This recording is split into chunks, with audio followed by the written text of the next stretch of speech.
Good afternoon, everybody. It gives me great pleasure to welcome you all to the second Orica Talks today at the 12th edition of Orica Kuwait, which is organized by Hospitality News Middle East in partnership with Leaders Group and Odema Consulting Services, the leading provider of consulting services for hotels, restaurants, spa, and real estate projects. These sessions aim to shed light on hot topics in the industry, from food tech to women shaping gastronomy in Kuwait, which is the session we just had. Please do follow Hospitality News Middle East and tag us in your stories. I would like to start by introducing our moderator, Mr. Naji Moros, who is the founder and managing partner of Odema Consulting Services. He will be moderating this talk,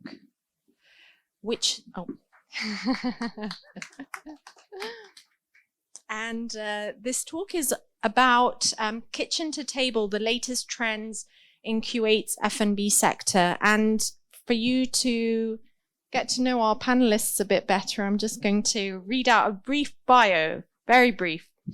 So we'll start with Amal Shaheen. We actually had the privilege of dining at your restaurant last night, so thank you for the wonderful hospitality. Amal is the founder and managing partner of Ovo Food Restaurant Company.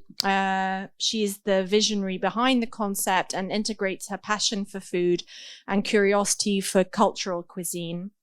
She created an innovative menu, and it really is innovative, for vegans and vegetarians, which was a challenge in the local market. This year marks Ovo's 9th.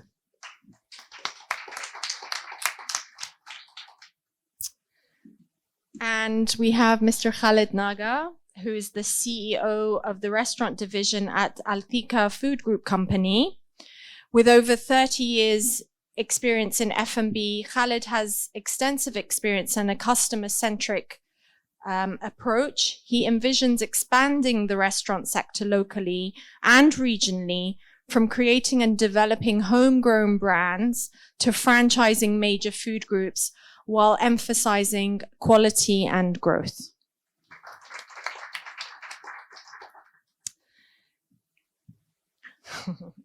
Mr. Robert Sarofim, who's the sales manager at Nestlé Kuwait. Robert is a seasoned food and beverage professional with 10 years of experience in the industry. He is responsible for top-tier brands such as Nescafé, Kit Kat, Maggi, Coca-Cola, and Monster Energy. And last but not least, we have Mr. William Zito, who's the head of culinary at Al Shaya Group. William began his career at the age of 14 in a family-run restaurant where he learned how to cook in a professional kitchen. In his current role, he is responsible for all food brands at Al Shaya Group, helping to establish a stronger food culture. Enjoy the session, and there will be a Q&A at the end. Thank you. Thank you, Lisa. So we will have an open discussion about the food and beverage trend in Kuwait. We started a little bit earlier, discussing off stage. So maybe we can continue our discussion like we started. Maybe Robert, you start by giving us some figures, because you have figures about the Kuwaiti market. Yeah. Okay. So we have some insights that we have through Nestle, and now what is surprising that the top restaurants that are in Kuwait is in the dessert category. We have in Kuwait around 16% of the restaurants that are focused on the dessert. Sorry, so first we have 12,000 restaurants. 12,000 in Kuwait. In yes. Kuwait, in the total. In total, 5,500 of these restaurants are mainly dessert. So this is the biggest focus, and then followed by cafes. So you have around 3,000 cafes in Kuwait, which represent around 7%, and followed later on by burgers and American cuisine, or let's say American international cuisine. So this is at 6% as well, 2,500 restaurants, and then comes the rest of the categories. But this is the biggest and the major businesses in Kuwait. So more into, as we were saying, fast casual business in general. So this is an overall view. Thank you. So how do you describe the Kuwaiti market? Like, if we want to comment on what you just said, how would you describe the Kuwaiti market? Maybe we start by Amal. You've been here. Is it a saturated market? Is it a still growing market? How do you feel? On.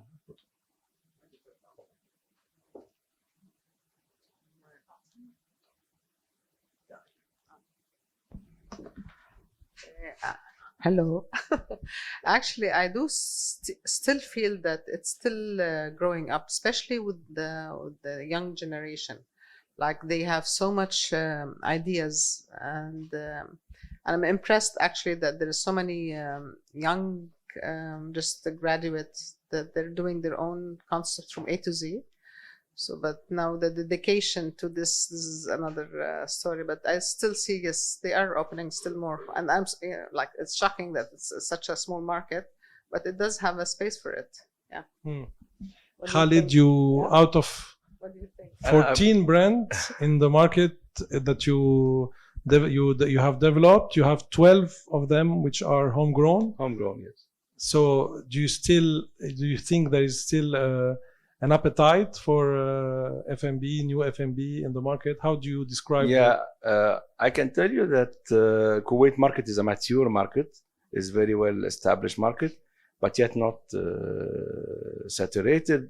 And I will give you an example. The average unit volume, which is the annual revenues per restaurant, Kuwait comes the second highest worldwide.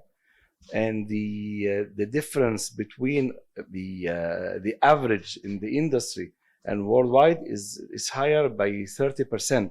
So you still have a big room to grow brands, homegrown brands, or even franchise. And still, if you look at the American franchise brands, they are still growing. I'm here since more than 30 years, and every year we could say, okay, Kuwait market is nearly saturated, and yet we open more. And as revenues as well, Kuwait is one of the highest in average check. And what makes it always growing by double digit, most of restaurants in Kuwait, that it's, let's say, driven by frequency. Frequency in Kuwait is highest in GCC. You mean rotation? No. The frequency, we measure the frequency, how many times a visitor they go back per month. The average, for example, by in GCC, its average is 2.5. Kuwait is 4 and above per month. Per month, and of course, this applies mostly on QSR, which you can say this like QSR and cafes, which is 85% of the number of restaurants in Kuwait. Yeah, we will come back on that. William, at Chaya, you have a lot of franchises, and you still have an announcement to do. You're still bringing a new one. We are bringing a new one, yes. When? More of a South American cuisine, but Can you tell us about the brand? yes, Chipotle Mexican Grill. Okay. We are very excited to be bringing them out here and partnering with them. I think they bring something unique to the table. I think they are very culinary driven. I actually have spent all week this week with them out here, visiting the market and looking at the food and the trends, and what they are going to bring to the table, I think, is very special. Really all natural is their ecosystem for food is as natural as it can get. They try to avoid, seed oils and things like that, and chicken that is raised as organically as it can be. They're really into protecting animal welfare and food in every which way they can. So to evacuate the subject, the franchises, imported franchises versus the homegrown, because we have like two groups here. Maybe you can solve it, Robert. Do you think the Kuwaiti market is still importing franchises, or it is creating, like Amal was saying earlier, homegrown brands. Youngsters are creating new brands. What do you feel about that as a supplier to the market? I believe Kuwait has transformed. So 10 years back, Kuwait was very different, and it was more of a franchise market. So people wanted more franchise and well-known brands to go to.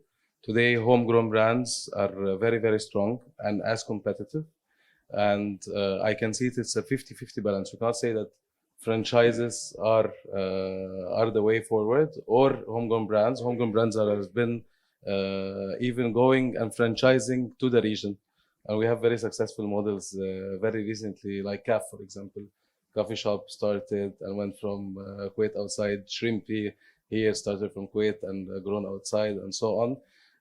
So Kuwait is very unique in this part, because Kuwait is an incubator overall as a market. And Kuwait is a testing market for every brand that launched in the GCC and in MENA. So you start from Kuwait, you test with the Kuwaiti consumer, works well, you go and you grow into the region. So. Okay, so Khalid, what is making Kuwait an incubator? We always hear that Kuwait is an incubator. Kuwait is an incubator of F&B brands. Why? Is it because of the buying power? Is it because of the curiosity of the Kuwaitis? Is it because of their openness to the West or the East? What is the reason behind that? I personally believe it's about the culture of the Kuwaiti themselves. They are very well educated for like trying new brands. They were the first, by the way. They were the first in the region before in GCC or the Middle East. They were the first to bring international brands. Franchise started from Kuwait. Most of the franchise brands, they started from Kuwait. Most of the homegrown brands, they started from Kuwait. Kuwaitis, they have been going around the world to taste new food. They were bringing their experience to Kuwait. And beside that, yes, the power of purchase. And again, Kuwait this is the only entertainment Kuwait. Food is their passion. Food is their entertainment. And they have we have a lot of good practices in Kuwait for and great examples for growing brands in Kuwait, so whether franchise or homegrown brands. So what is missing? What decided you, Amal, 9 years ago to start a healthy concept? Because we hear that 7,500 restaurants Dessert. out of 12 are coffee shop, dessert, and like fast casual. So what made you start a healthy concept? Actually, okay, when I wanted to, has always been a dream and a passion, purely passion, to open my own business, to open an F&B. But looking at the market, I mean, I wanted to stand out. So the only way I wanted to stand out, like, what do I need to do something that is completely different? And at the same time, it was very challenging. Like, we live in a market where it's full of meat eatery, you know, like you don't have much. Vegan, vegetarian is not, it was not clear. I don't think there was much awareness what is really vegan and vegetarian. People think it's only salad, which is not true at all. So that was the first challenge for me, that I wanted to go, I don't want to say educate, but I wanted people to be aware, especially nowadays. There is a lot of, there's a customer curiosity. There is a lot of this awareness of health issues. So this is where I wanted to get the attention. Okay, let's eat and enjoy it. I don't call myself like in terms of a diet place, but a wholesome ingredient, everything from scratch that you can do. Like, for example, all the ingredients, there is no awareness, or we don't have the knowledge. For example, for me, when I took a course actually about how to transform. Are you a chef yourself, or yeah, that's the menu that I did. Yeah, you built the menu. Yeah, I did the menu. So this Amazing. so this is how it started. Like, I wanted to converse and convince people that, for example, mayonnaise. We don't do mayonnaise. I don't believe in it. So we do cajonaise, but it's made from cashew and it's healthier. So this is where I wanted people to be aware and try and test. So they're coming to come for an experience. because everybody thinks, we all do believe that we have the best foods out our home, you know. So when let's go out, what do I need to go out? Either it's going to be better or it has something different. So in the first location, actually, I tried to make it like it's like a backyard. It's like you're in your own home and a garden, but you're trying different kind of food where it's vegan. So at least you know what's vegan. And for me, vegan, it's not only just salad. As I said. Are you a vegan person yourself? Actually, when I did the menu, I was vegan for 6 months because I wanted to see. But you're not a vegan person. No, I'm vegetarian. Yeah. I'm flexitarian now. Yeah, flexitarian. But I was vegetarian for 13 years. But when I did the menu, I was vegan for 6 months because I wanted to see what I crave for. What would I be missing? So that was my standard and menu. how was the response from the clients and the customers? They yeah. directly. You know what? It's funny. On the first day, of course, I was panicking because it was my first experience opening a restaurant. So I didn't make any marketing, nothing, only from friends. And on the first day, we were full house. We were booked. So, and I saw how people, they were really interested in coming and trying, you know, like these things that they really wanted it, you know. So that was a completely different experience, you know, like I was really happy. So do you have any in your projects, William and Khalid, do you have any healthy concepts? We Do you follow that trend? We have Gia as a brand. It's we cannot say it's healthy, but it's a clean food. It's the ingredients. It's the best ingredients that you use for food. We're not vegetarian or we're not vegan, but like what Amal said, we use the most near sustainable ingredients. So we make sure that our product, the final product, is clean.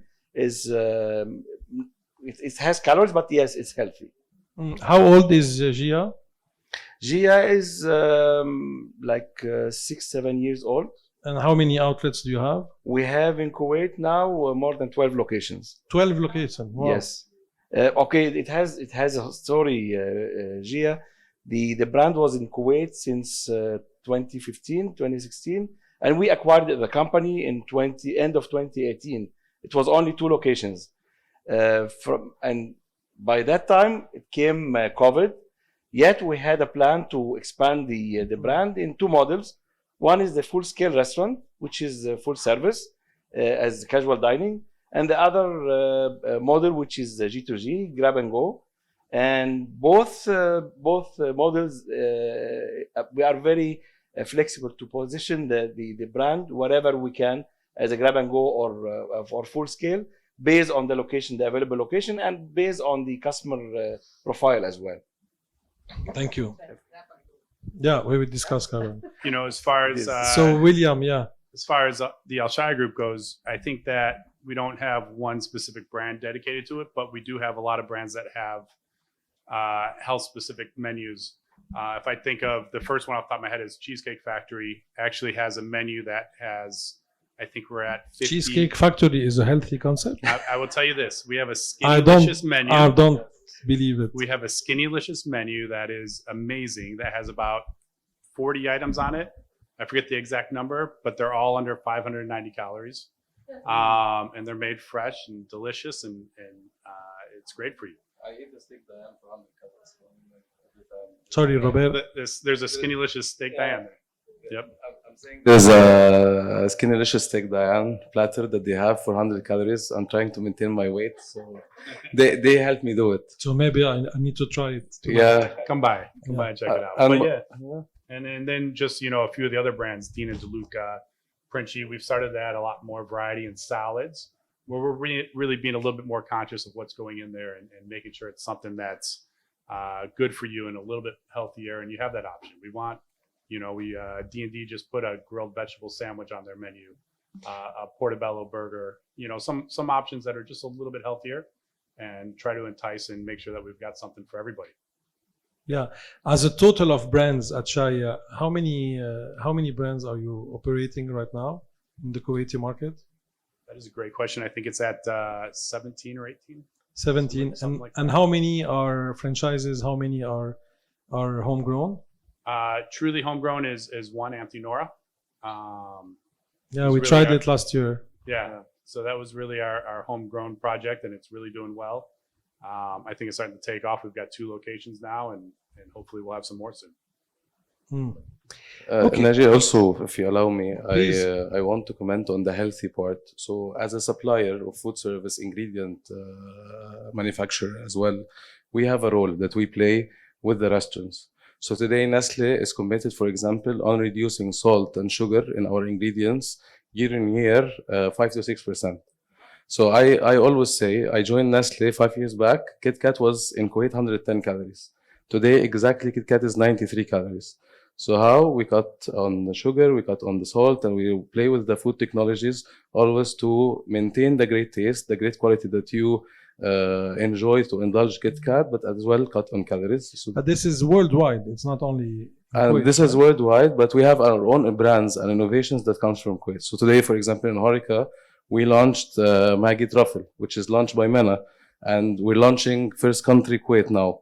So this is one of the things that we're launching. So we're trying to be relevant to the market, relevant to the trends, but in the same way, in a healthy way, reducing the salt consumption, reducing the sugar consumption, recyclable packaging. So we're looking into all parts. We have as well our advisory chef who advises on portion control, how we can reduce food waste. So all of this goes into the process of restaurants and how we can help restaurants advance into being more healthy, more sustainable, and so on. Okay, so healthy is a big chunk of the trends that are, Yeah. are missing or developing. What else is missing on the Kuwaiti market today? What is the trends that we don't see? I still think that the trend more is more farm to table. Really working with some of the local farmers and finding a way to integrate them into more of our restaurants.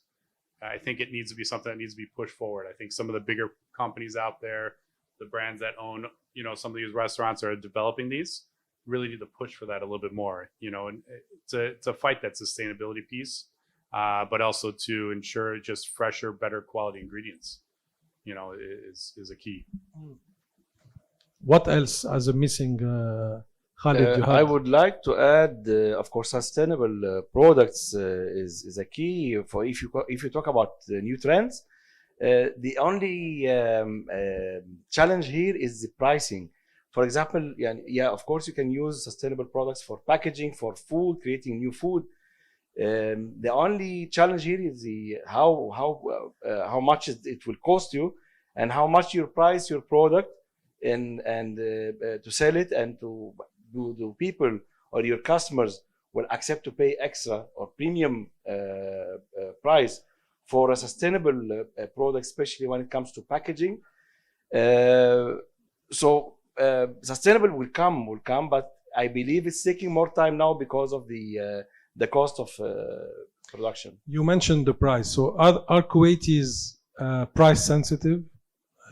No. We hear that a lot, and we see that the mid to high is not existing. So you said Shaya is a casual, or Kuwaiti is a casual market. OVO, you did create also maybe a mid high, but we don't see fancy restaurants. We don't see high end this has nothing to do restaurants. with Why not? with the price sensitivity. Okay, again, if you say price sensitive is something and value for money is something else.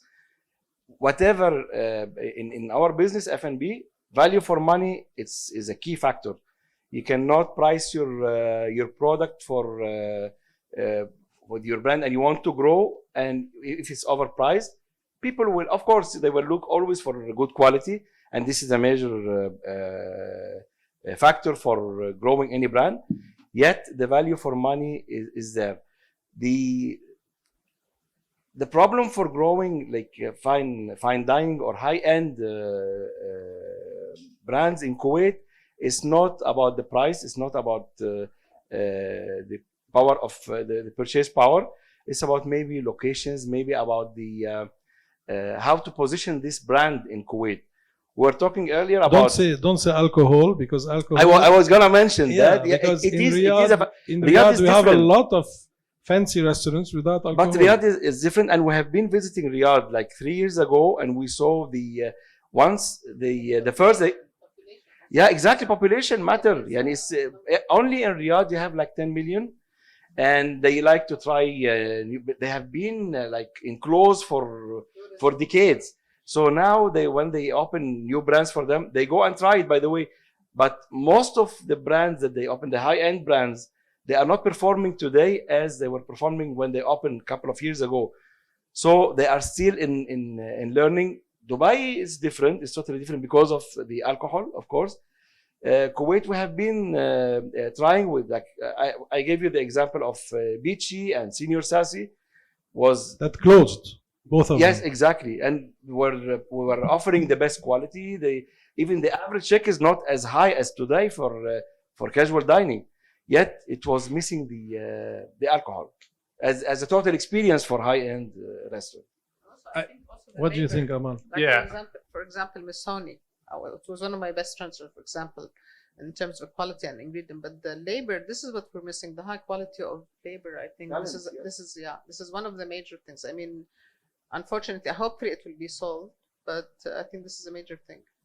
Yeah, we will Right. come back to HR. Right now, trying to recruit, talented chefs to come to markets, it's a little harder to bring into Kuwait, and especially if you have family and other things that you want to bring, it's a little harder right now to get into Kuwait with that. So I think that's some of the things that's missing to get to those high levels. It's either you recruit talent or you develop talent. And I know stuff like the Horeca competitions that we got going on right now, and just talking to the chefs, our talent's growing every year in Kuwait, but it's not there yet. But it continues to grow, and stuff like these events really make it possible to help us grow the talent. And I think down the road a little bit more, I think some of these talented chefs that are competing today at Horeca will hopefully grow into helping us develop some fine dining restaurants and help us move that needle a little bit more. You said the locations. You had great locations for Senior Sassy at the Corniche, at a standalone. What do you mean by locations? Do you think we're lacking mid to high end locations? Location is a key for F&B in general, whether it is a QSR or a coffee shop or dessert or high end. Now, when you go to Dubai, for example, which is GCC as well, where do they position their high end? In for example, in Dubai Financial District, on Jumeirah Beach. So they have these Clusters. Yes. Conglomerate of restaurants. In Kuwait, no, you don't find that place or that location that you can position a high-end brand and yet to complete the experience of the brand. We heard yesterday on a panel that Nada was having about hotels, that we have new hotels coming and that the part of F&B revenue in the hotel is growing. So do you think hotels can be a solution for high-end restaurants?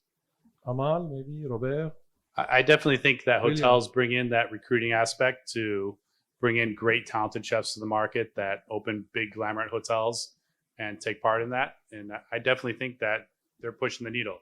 There's places like Roca or Four Seasons that have opened up some, great concepts in these hotels, and they're pushing that and helping. But why did they open Roca and not Zuma? Why did they open the sub-brand of Zuma and not the brand itself?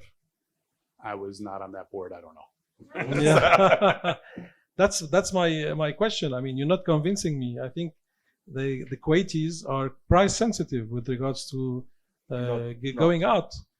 What's today the average ticket when you go It depends. out? Depends between QSR What's the highest? the highest is you can at the 50 KDs.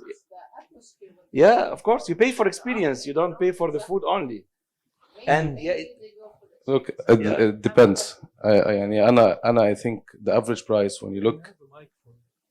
There's one here. We can share. Another one. think if it works. Sorry. Thank you.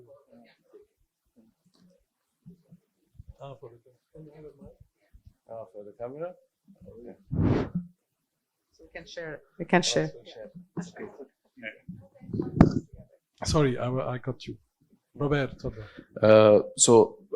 Average check in general in Kuwait, when we look at the total universe of the restaurants, the 12,000 is almost 3.75. So this is the average check of a person. But in general, Kuwaitis appreciate value for money. So they are very conscious about value, but they're not Conscious about value means price sensitive. but not price sensitive, because No. you'll find Okay.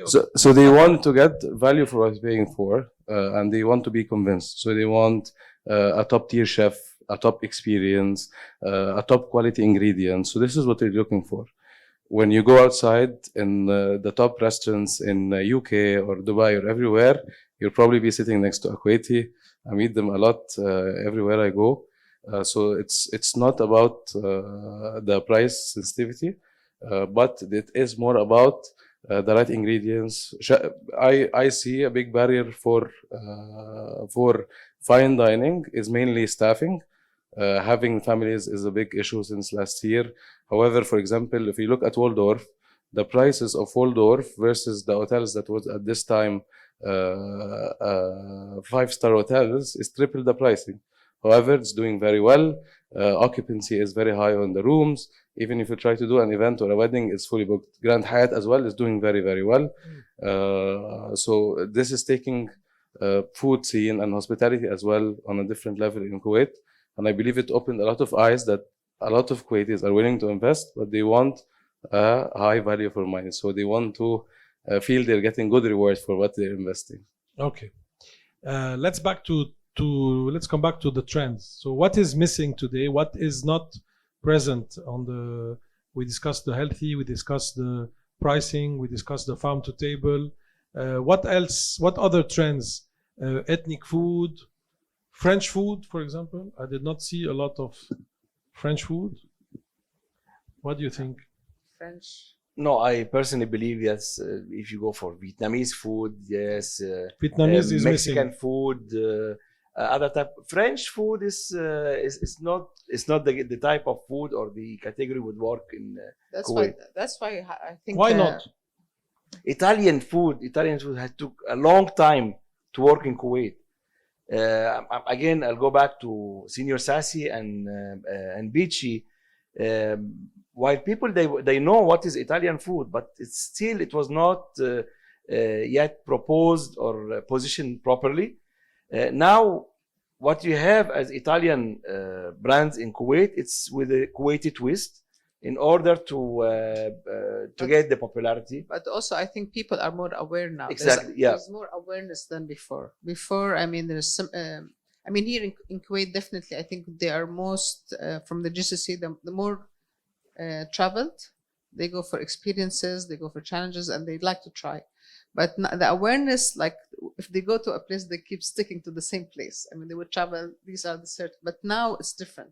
I mean, even globally, there's more options now. So when they go and try, definitely they try other places. So now the awareness of Italian it's expanded much more than before, because usually when you go Italian, you think pizza, you think pasta. Yeah. But I remember when I was a kid in the 70s in Kuwait. I was living here. We had Ricardo at Sheraton. Yeah. It was an Italian fine dining, and it was one of the first. Exactly. Still is. And still, Yeah. yeah. Still, So- when you want something, like formal, like the 5 meals, like the tablecloth. Now, that's what I'm saying. They have the whole experience. It's an still experience. there. It's a destination. not a Ricardo is casual. a destination. Yeah. So is it a market gap or not? Is it a missing trend if you want to give an advice or not? Do you think it's missing? Fine It's a dining. tough question. Yeah, no, Italian or European or No, French, Italian is already it does exist now. they're covered. Yeah, it's very well covered, and the competition now between some Italian brands, Kuwaiti homegrown or Italian homegrown brands, they are taking good position in the market. No, it's well positioned as Italian cuisine. What about French? You said it's not working. It's risky. The menu is limited here. The awareness of it is. I mean, limited. one of the best restaurants in Dubai is La Petite Maison. Yeah, It's of a course. French restaurant. But it's not typical French. Exactly. Yeah, it should have a It twist. has, Yeah. it has a fusion small twist twist. with it. Yeah. يعني 25 years ago, if you talk about Japanese cuisine in Kuwait, they will tell you, what Japanese cuisine. Nowadays, how many Japanese brands are here? And talking about price sensitivity, no, Japanese cuisine is the highest, one of the highest average check, can reach 40 KDs per person, and still people, they can go there and they enjoy the food. Once you present a good quality and good experience, they can pay for it. And this is explaining what explains the value for money. Value for money does not mean cheap. Value for money that you pay for what you get is in terms of quality and value. Yeah. What about Vietnamese, William?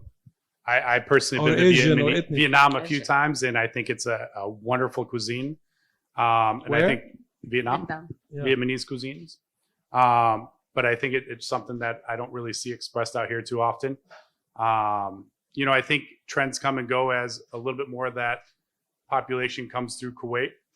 I think there's more people coming in through Mexico, so we're starting to see more Mexican cuisine. There's some talented Mexican chefs here, and they're starting to open up and see more of that cuisine. And I think in the upcoming years, we're going to see some more of that. And it all depends on if we get those talented chefs from those countries to be able to come out here and teach and develop and introduce us to those cuisines. Will they become again, popular? chefs. Yeah. Robert, what do you foresee upcoming trends as a supplier? So to continue the cuisine part first, I actually believe that there is a big room in Kuwait, especially Peruvian cuisine, Chilean cuisine, Brazilian.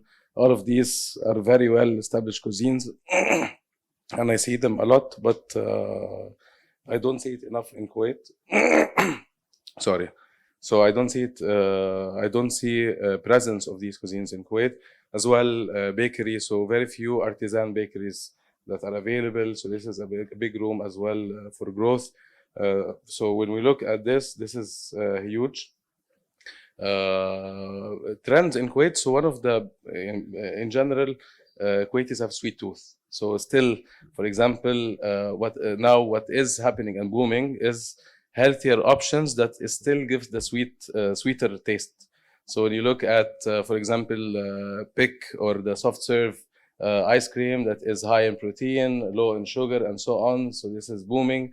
Protein snacking. So if you go into any co-op now, you find a whole aisle for protein snacking, which is chocolates that is very low in calories. And as well high in protein intake and so on.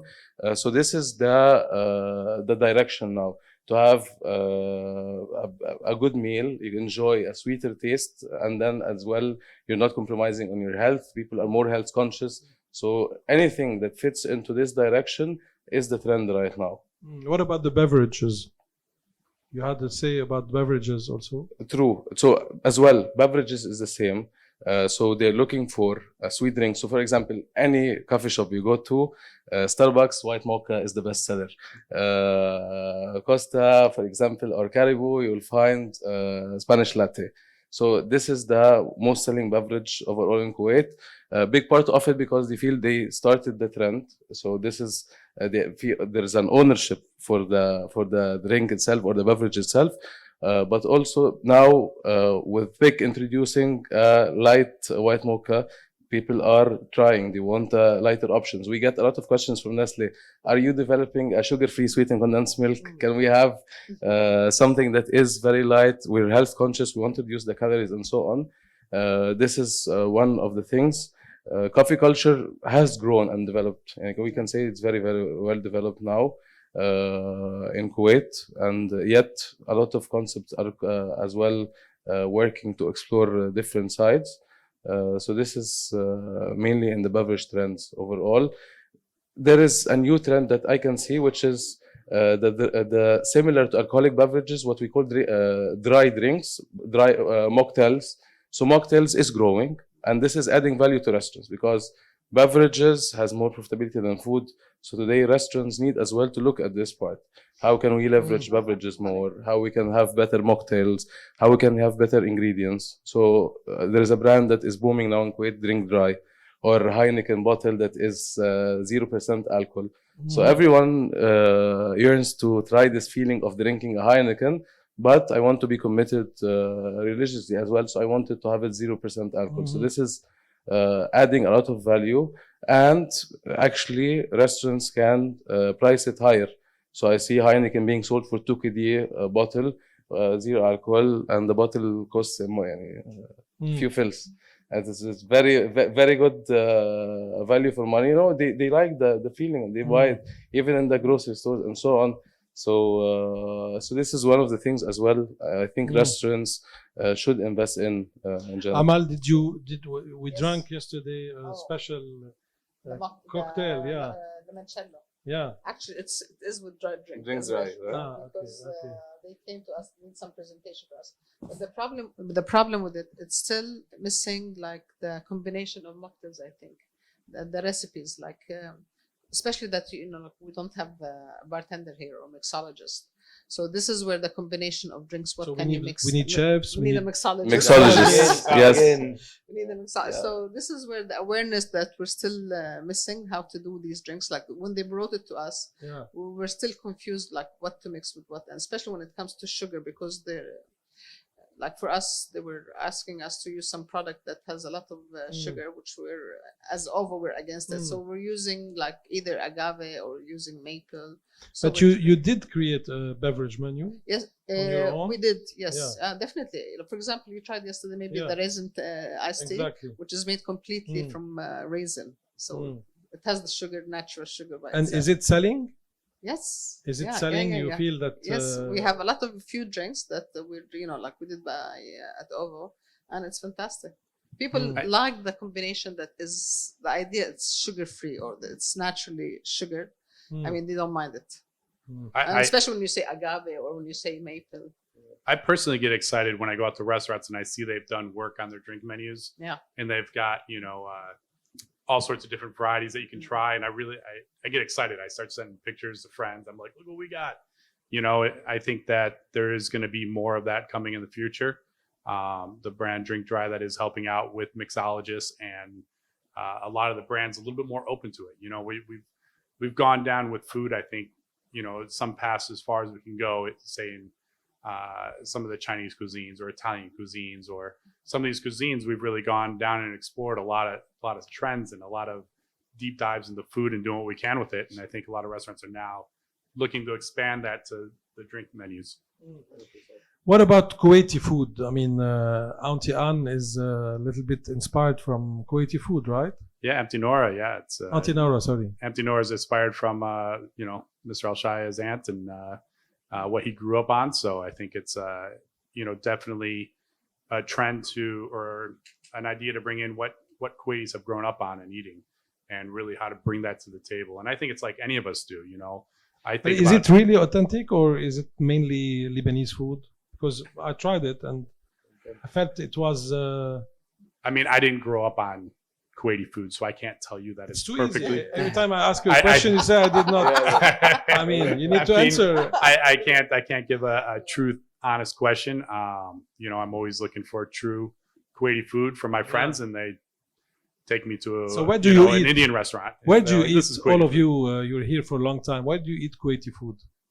Amal, Venezuela. Actually, you don't. no. In Kuwait, in a restaurant, no. You don't eat. No. You don't have any. So this is a gap. Yeah, I think so. I mean, like, to be honest with you, like, I have a few friends when they come to visit and Dar said Hamad, huh? That do you Dar have a Hamad, couple? yes, but I mean more of a traditional Kuwaiti. No, it's a high end, let's say Kuwaiti, but not an authentic Kuwaiti food. That's what I'm talking about. Is missing. Like if a friend coming first time to come to Kuwait and they want to try Kuwaiti food, I'll take them to my friend's house, but not to the variety or the dishes that's available. It doesn't. Yeah, the Kuwaitis in general are open-minded but rooted in tradition. They have this a nice mix. So in general, some of the traditions are very rooted in the people. especially the older generations. Younger generations who travel outside are more liberal on it. But Kuwaiti food is usually family food when you gather with the family and so on, similar to seafood. So in general, you don't have a lot of fish restaurants across Have Kuwait. shrimpy. But no, I mean the sea bass and city. You know, when you have to manage the fish. So this is where the tradition is to eat seafood together as a family at home. So some restaurants tried to play with it recently and opened, but still it's a very uncracked market related to tradition a bit as well. تفضل. I could say that is one category that is open or expanded in a very low profile. Yani like what Amal said, I don't know, I cannot name a restaurant. You can say Fresh Suela, I can say Shemem, which is the brand was created. It's more of a fish. It is a seafood, yes, but they do it the Kuwaiti way. Yeah. At the same time, it's the experience. You go to Mubarkia, you go to Shemem, Exactly. you enjoy the Kuwaiti food and with the total Kuwaiti experience. But and you go to Dar Hamad, is elevated Kuwaiti food, contemporary dining. So you cannot. It is an opportunity. Again, this is their food, and my belief that people Kuwait, especially Kuwaiti, when they eat outside, they don't eat Kuwaiti food. They eat burgers, they eat Americans, they eat steaks, they eat whatever else than Kuwaiti food, because this food they eat it every day at home. So this category it needs a lot of effort to be developed. They're still attached to their home cooking. Yeah. They're still attached that home is the best way to eat their own food, you know. But to go out, I think it's They will not it's a eat challenge. the Kuwaiti food. Yeah. Do you believe and they should invest on that actually. I mean, maybe it should be coming out from a Kuwaiti chef to bring it to, with the fusion dishes, just to make it appetizing for the young. Because usually the older generation, they wouldn't go up unless. Actually, when I, for example, I have few dishes at the OVO, and then when I hear the young kids when they come and they say, "Oh, I'm going to bring my mom," this is when I say, "Ah, bingo! I know this dish is passed." So this is where it should come to a chef, Kuwaiti chef, to come up with dishes that they will ask their parents to come. So that's the only way. Because usually parents would be happy to come, to be with their children and to please them, to have a company together.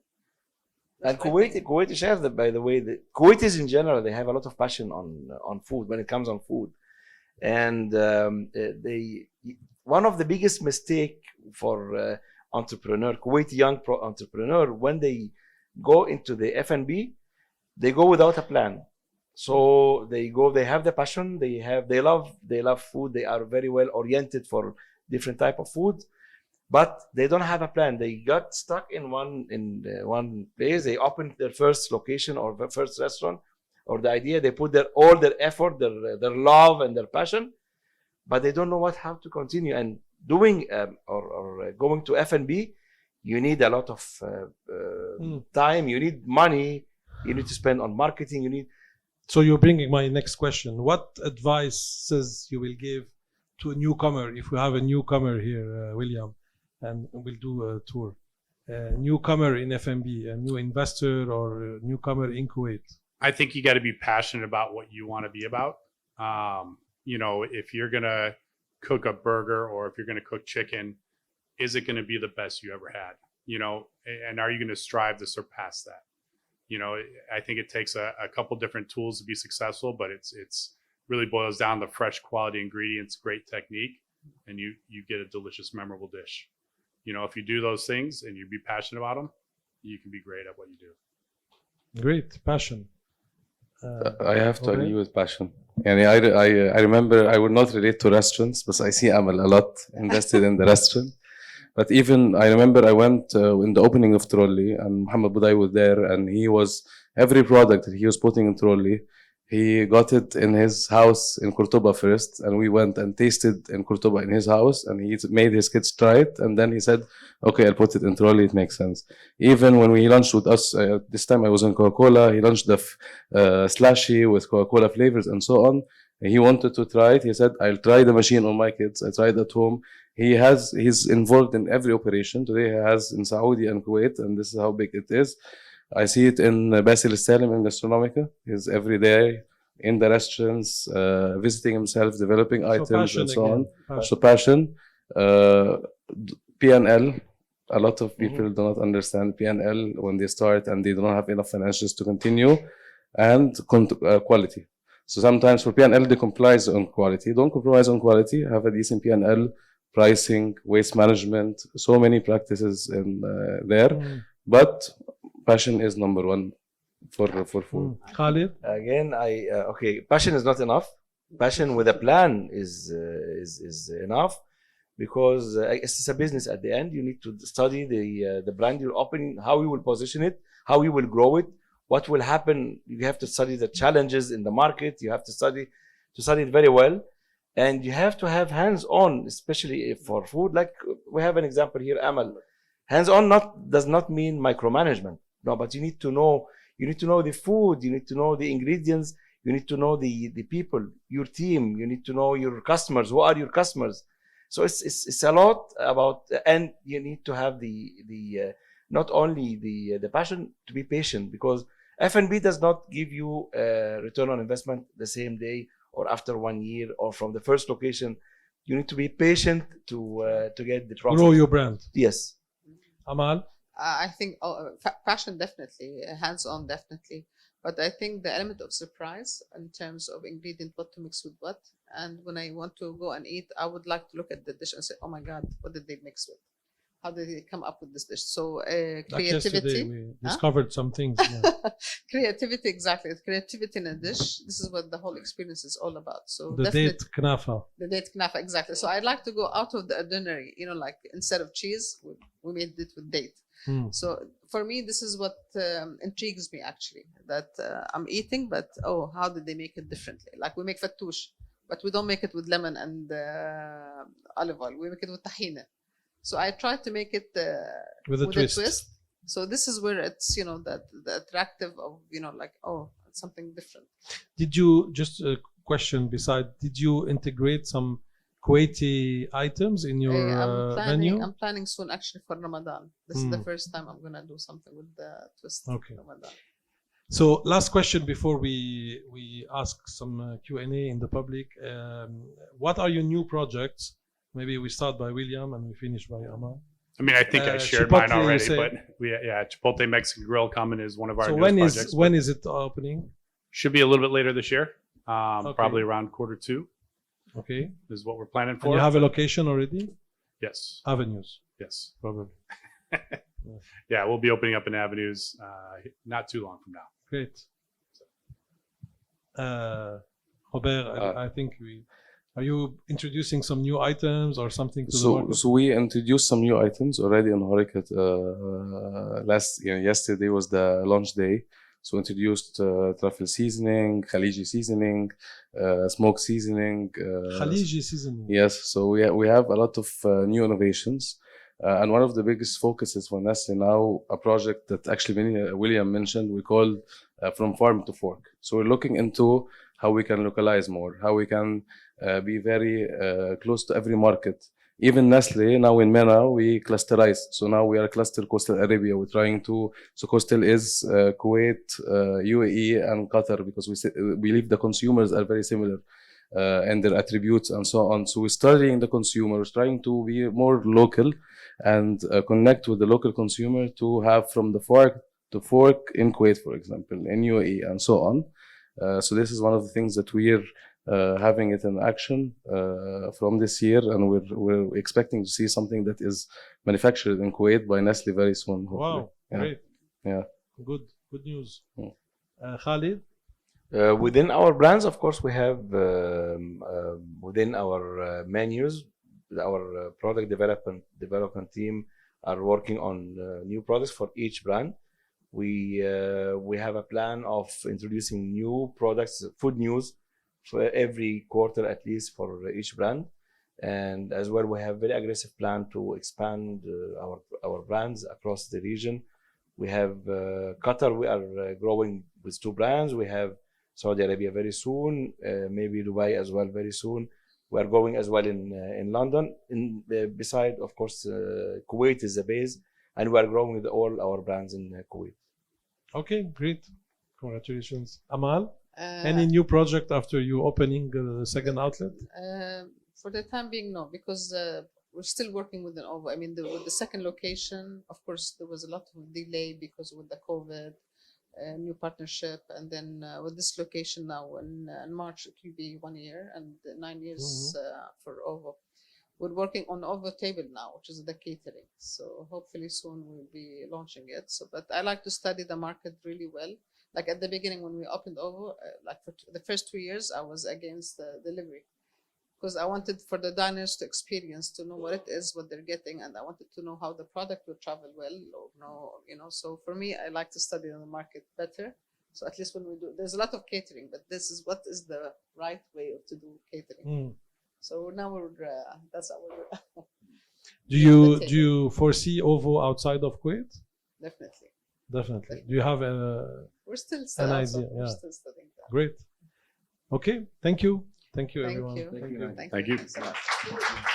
Do you have any question in the audience? I'm sure Lisa has a question. No?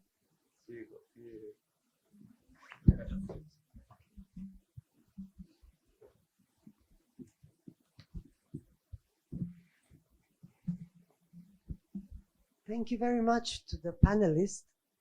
I would just like to add something and to ask what you think about it. Kuwaitis are very, very passionate about food. And I think all I of can't- you missed, hello? Yeah. I think all of you missed one point. In Kuwait, the most important thing is Instagram. Instagrammable food makes the way through.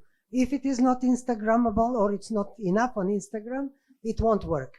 Plus, there are a lot of young Kuwaiti chefs who opened recently concepts and who exported it.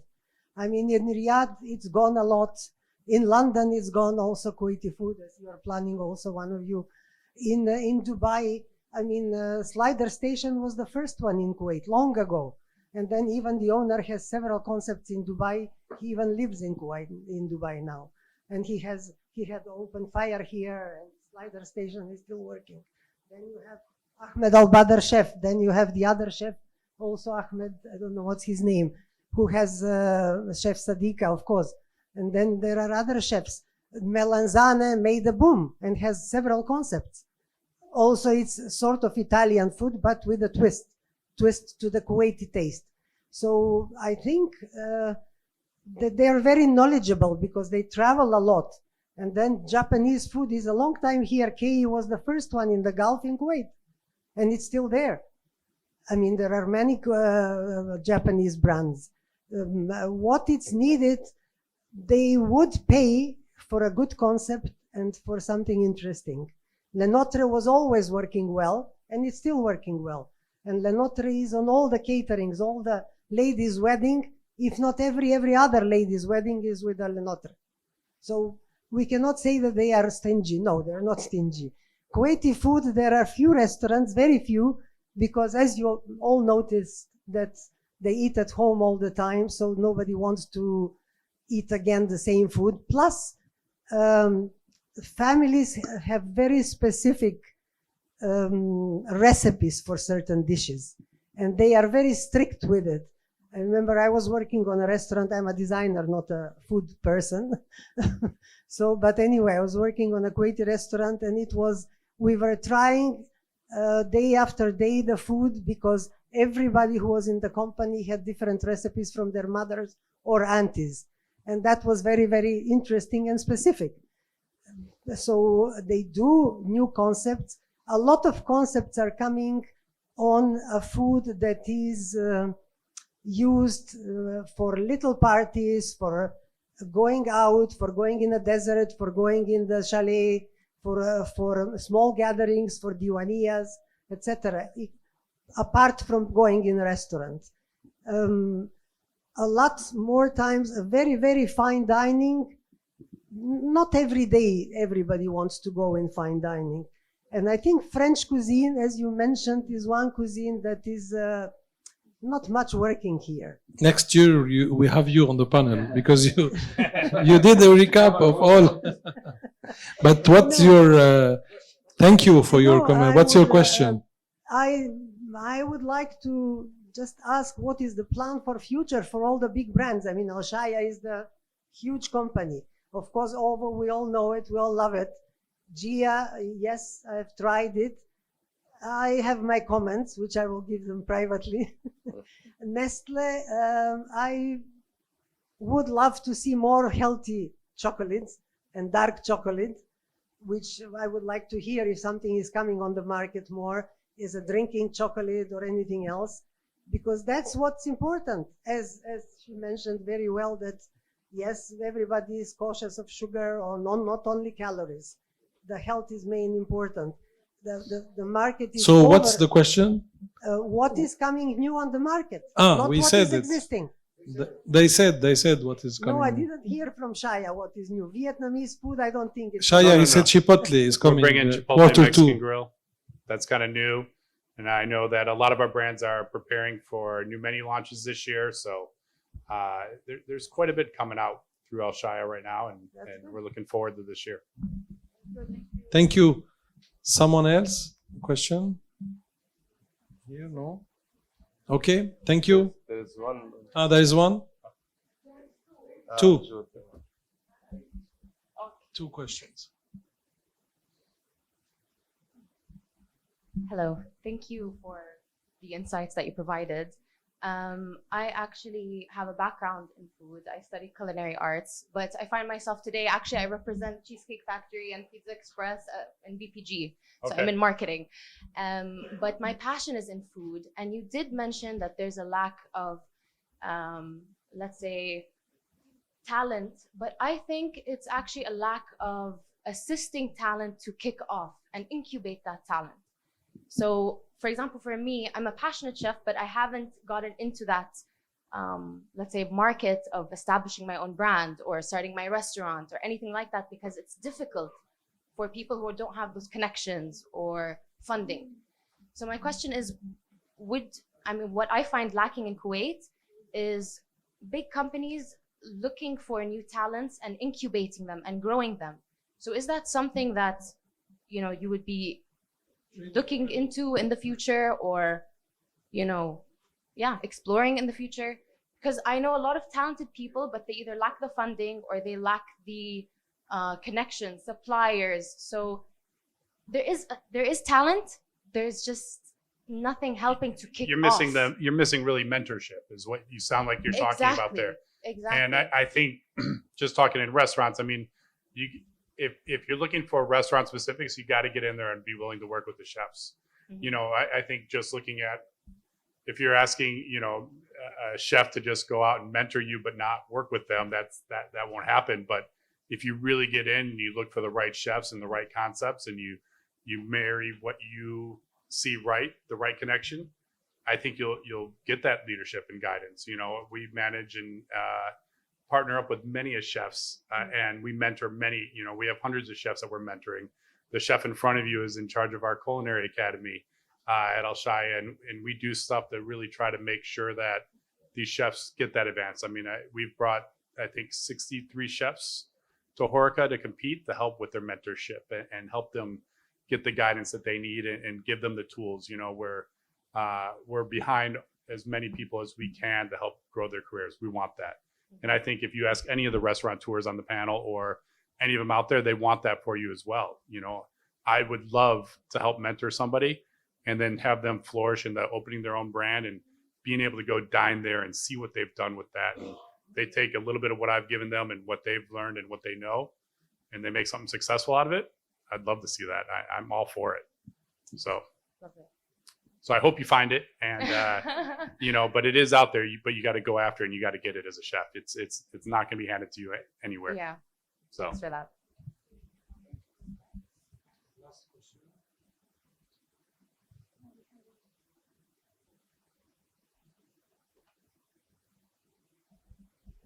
I have a question regarding the trends, as Kuwaitis loves new restaurants.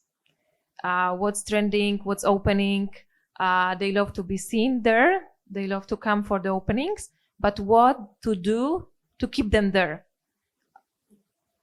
There were many restaurants which were trending for 1 month, 2 months, 3 months, they closed.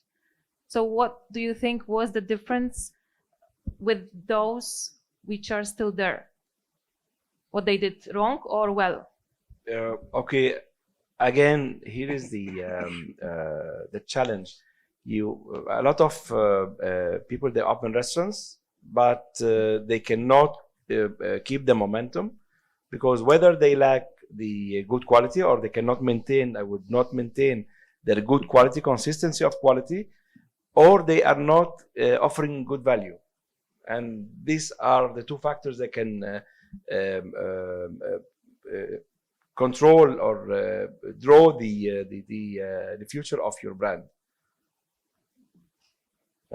I believe Kaman as well, Amal can give us some perspective, because integration with the community, Amal recently had an event, I love it, and you're integrating, so. First of all, you need to, it's not a matter of opening. The opening, that's what I see a lot of places, it's true they open and they close, but why is that they close? It's the challenge to keep the standard. So they work at the beginning, they offer you the best, and then in terms of whether the ingredient or the presentation, something goes down. So this is where the trust with your customer starts fading away, so they will go to other places. You need to gain that trust. In terms of connection, also here when there was a connection. It's not at the beginning when I opened until now, like I haven't paid a single person as an influencer or somebody to come and do an advertising, because I believe your food should speak by itself. I believe in mouth-to-mouth words. So this is where is my certificate, where it's proven, where it has exactly, definitely. So the chefs, when you're working with something with not only with passion, it's passion and consistency, checking. Always, there's a lot of times I do a recipe that we've done it, but I keep bringing it up or changing it because I think I can do it better. So I try always to challenge myself when you do something. Yes, it is good, but if I can do it better, why not? So this is the thing with the hospitality, I think, is the main challenge where you keep up. Yeah, I would like to add last thing. The F&B business is not anymore just food and beverage. It's a people business. So once you have the right people, you have the right people in the right place, and then you can build on that. You can build your brand. You can position your brand. You can grow your brand. But you need to have the right people in the right place. Thank you. Thank you.